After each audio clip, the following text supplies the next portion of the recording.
Elle se déplace du côté court au côté jardin pour couvrir tous les angles de la nouvelle. Pour savoir et comprendre, Sophie Durocher. Alors, il y a toutes sortes de façons, quand on est victime de violence ou victime d'abus, il y a toutes sortes de façons de s'en sortir. On peut faire de la thérapie, on peut faire de la création, on peut faire il y a toutes sortes de choses.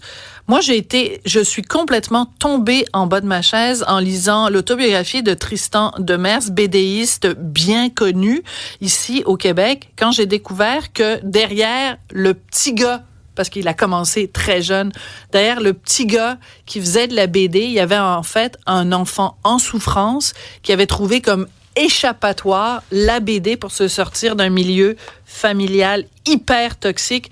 Tristan Demers, bonjour. Bonjour Sophie. Ton livre qui sort ces jours-ci s'intitule « Fais ça comme un grand, le parcours douloureux de l'enfant vedette de la BD ». Pour tous ceux qui ont peut-être pas connu tes débuts dans la BD, tu as commencé hyper jeune. Oui, à 10 ans avec Gargouille, les gens se souviennent, puis m'encourageaient déjà à l'époque parce que j'avais démarré mon petit magazine avec un système d'abonnement quand j'étais en 6e année, ce qui fait qu'en secondaire 3, j'avais mon entreprise, 2200 abonnés, 2 employés puis un bureau. Mais derrière tout ça, puis je faisais aussi les tournées dans les autobus. Moi, je partais en Abitibi avec mes revues photocopiées. Je me louais un stand et je payais mon hôtel, qui était finalement un motel de passe sur le bord de l'autoroute, en payant avec un sac Ziploc rempli de 25 sous. C'était les ventes de ma journée. Incroyable. À une époque où on se posait pas la question non plus. Là, on me louait ma chambre sans se demander s'il y avait des parents autour de cet enfant-là. Écoute, il y a même une anecdote, Sophie, où je raconte que je pleurais à Ottawa. Je me suis trompé de sortie en autobus. T'es pas descendu au bon arrêt. À la bonne place parce que j'allais travailler. J'avais 13 ans dans une école. Ben, peux-tu croire à l'époque que les policiers ont jamais contacté ou tenté de rejoindre mes parents? Ils m'ont reconduit là où je travaillais sans se demander, alors que je pleurais. C'est vraiment une autre époque. C'est une autre époque aussi, oui. Non, mais j'allais dire, l'inquiétude parentale n'était pas au même niveau qu'aujourd'hui. Ça va au coin d'une rue non. Avec l'adresse et le téléphone prêt. Le parent hélicoptère, ben oui. Voilà. Mais tu as tout à fait raison de parler des parents, Cybèle, parce que tes parents, c'est très particulier. Donc, à plusieurs reprises dans le livre, tu parles de violence psychologique, mais aussi de violence physique de la part de ton père. Je veux juste lire un petit extrait à la page 39. Ça m'est arrivé il y a 3 mois. Mon père qui portait ce jour-là ses bottes d'armée, parce que c'est un ancien militaire. Ouais, mon père qui portait ce jour-là ses bottes d'armée me les a enfoncées dans le ventre en me pitchant un cendrier plein ou en me promettant de me tuer un jour, je ne sais plus trop. À un autre moment donné dans le livre, tu dis, on est sur la route, on tourne sur la métropolitaine, la discussion s'envenime, vous vous engueulez, ton père et toi, et là, à un moment donné, ton père dit, c'est fini, mon tabarnak, c'est fini, j'en ai plein le cul. Et toi, tu te mets à le frapper et il te sort de l'auto et c'est la dernière fois qu'on que tu le vois. 90 ou 91. Mais tu vois, puis à travers tout ça, c'est nos premiers héros, nos parents. En même temps, on passe notre vie dans cette espèce de quête où on veut valider ce qu'on fait, nos idées, ce qu'on est foncièrement. Puis c'est ça qui était cette ambiguïté à une époque où on parlait pas non plus de bipolarité. Là. C'est le papa qui en même temps m'aide à brocher mes revues, les faire photocopier et louer un stand dans un salon. Mais qui, à quelque part, s'est tiré dans le pied là-dedans, parce que plus je faisais de salon, plus je comprenais que la vraie vie n'était pas celle que j'avais à la maison. Puis lui, il voulait que j'en fasse encore plus parce que je rapportais la caisse à la maison. Puis en même temps, il m'aidait. Fait que j'étais pris dans cette espèce de... Grâce à lui, je vis loin de lui et j'apprends la vie avec des gens plus sains que lui, mais... Ça me le prend dans le processus pour être capable de continuer les tournées, parce que des salons, là, j'en ai fait, tu vois, à ce jour, plus de 400 salons dans Incroyable. Une douzaine de pays, mais j'ai démarré, j'avais 10 ou 11 ans, les gens s'en souviennent, les gens m'en parlent souvent. Oui, mais c'est absolument hallucinant parce qu'à un moment donné, tu racontes la première fois que tu veux faire un salon du livre, tu dis, ça a l'air le fun, les salons du livre. Ouais, mais c'est parce que ça coûte 400$ avoir un stand. Ouais. Puis, 400$ à l'époque, là, donc aujourd'hui, ce serait, je sais pas, 4000. Oui, on n'était pas riches, là, on était dans le Côte-des-Neiges, Côte-des-Neiges, chez rue Barclay. Et là, qu'est-ce que tu fais pour ramasser le 400$? Ben, j'ai joué sur la rue Prince-Arthur, puis dans le carré Saint-Louis, du violon, une partie de l'été 85. J'avais 12 ans. J'allais avoir 13 ans au mois de septembre. Mais tu vois, il y a quelque chose qui marche pas. Je jouais même le soir. Oui. Le petit gars, il a 12 ans, il est en short avec des cheveux longs, un petit violon, il est dans le carré Saint-Louis, il fait noir. Et il y a un gars qui tripote d'ailleurs à un moment donné. Ouais, ben vite, la petite tape ça la faufoune, mais quand même, je ne minimise pas le geste, on est d'accord, mais j'en suis revenu dans le sens où, tu sais, j'arrivais chez nous, mon père se virait même pas de bord, il se berçait en regardant la télé, mettons Symphorien, je sais pas, à l'époque, il me disait, puis ça a-tu été payant, c'est juste ça. Mais j'ai pu me payer mon premier stand au Salon du Livre, et quand les gens s'abonnaient à mon magazine, croyant qu'on aidait le petit cul qui dessine, qu'on a vu à Michel Jasmin, dans le fond, on venait valider le pourquoi je m'investissais. Et comme je recevais de l'attention à ce moment-là, j'avais aucun intérêt à me faire une gang de chums moins fréquentables en fumant du pot dans un parc.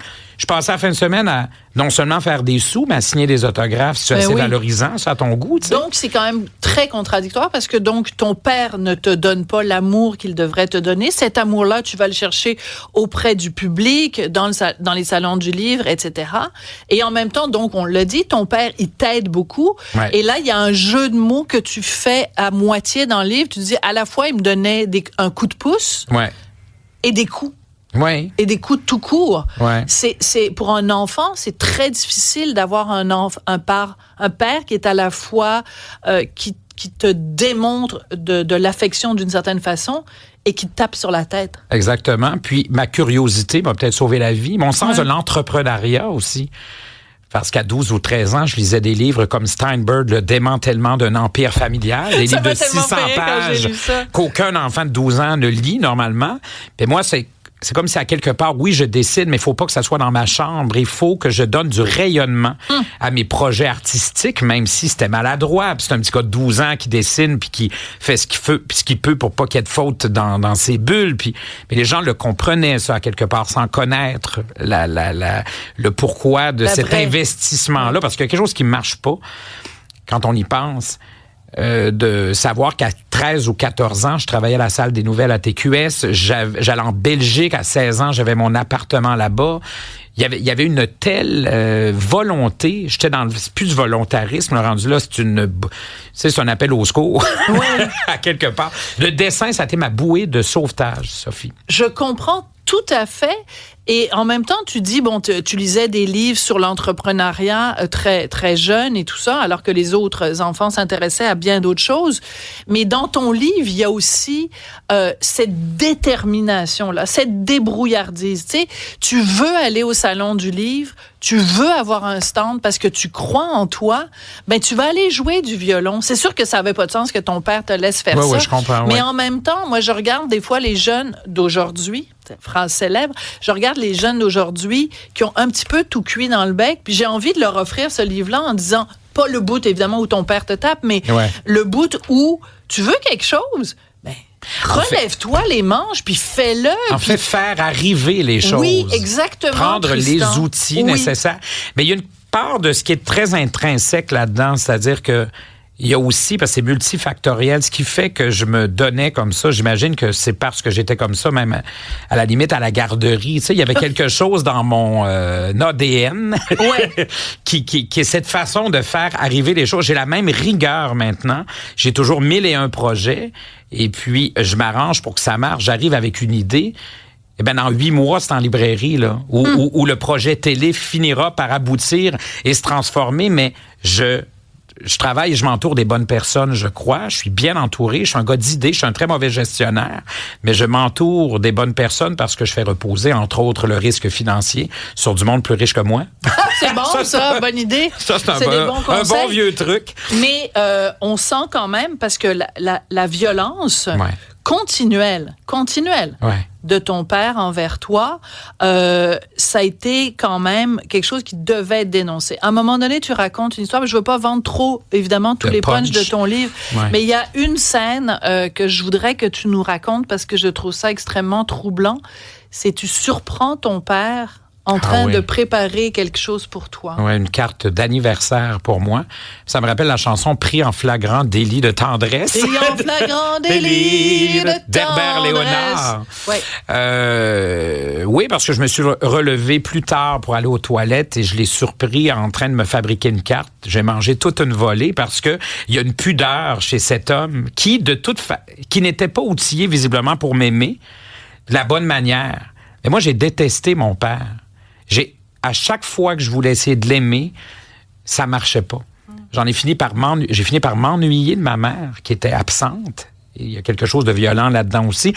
Et j'ai détesté mon père. Et je suis fils unique. Alors, qui j'ai aimé? Les personnages de papier, les BD que je m'inventais, parce que dans mes BD, c'était toujours plus de fun que dans ma vie. Et ça te suit toute ta vie. C'est-à-dire que même maintenant, je pense avoir trouvé un équilibre, mais tu sais, on a tout notre petit sac de vidange personnel là, qu'on règle jamais totalement. Puis je pense que cette quête-là qui est toujours là, tu vois, j'ai mes enfants, ils sont formidables, mais moi, qui m'a aimé ou pour qui j'ai été assez important de façon intime pour qu'on puisse, de façon inconditionnelle, me rassurer, ça, je l'ai jamais eu et je sais que ça me suit toujours. Cette espèce d'assise ou de racine qui n'est pas là. C'est peut-être pour ça que je fais encore énormément de salons, une vingtaine par année dans 3 ou 4 pays. Il y a quelqu'un qui me posait la question la semaine passée au Salon du livre Jeunesse de Longueuil où j'ai passé le week-end.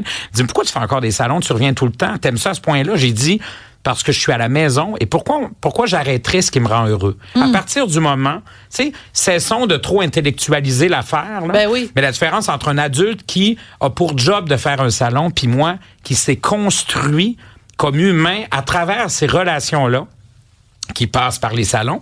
Puis Dieu sait que j'ai voyagé beaucoup. J'ai eu la chance de faire 400 salons dans plein de pays, mais ça veut dire aussi me retrouver au Liban avec Hubert Reeves. Ouais. Ou de travailler avec Jordi. Te souviens-tu du petit Jordi? Oui. Ou Céline, ou Denise Bombardier. Ou écoute, j'ai fait le tour. On commence pas à me parler de Denise, sinon je vais me mettre à pleurer. Mais je veux que tu racontes, parce qu'à un moment donné, parce que ton livre est quand même aussi très lumineux, raconte-nous quand même, quand tu vas à un party d'anniversaire chez Céline Dion avec René Charles. C'est le party de Noël, en fait. Ouais. C'est le grand souper de Noël. Ouais. Puis il n'y avait pas de neige à ce moment-là, sauf autour de Céline. Ils ont fait venir de la fausse neige du Mont-Tremblant avec des canons, tu comprends?